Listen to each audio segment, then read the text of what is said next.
Hi! In today's video, I would like to show you how I use crimp protectors to hide my crimp bead. Please do follow our channel Xkweesit for more such content. Thank you!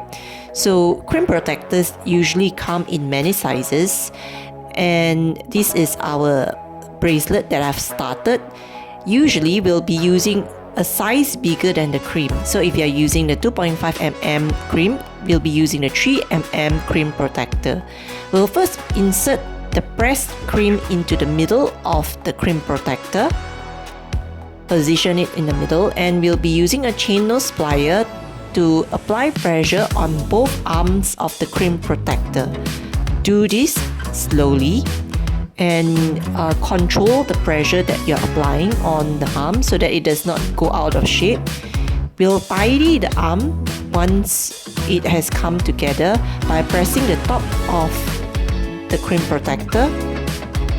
This will cause it to form a bead, a spherical shape. There you go, we are done. It's a very simple way to use this, but it creates a nicer bracelet because the crimp cover looks like a bead. I hope that this video is useful for you. Thank you for watching and please do subscribe.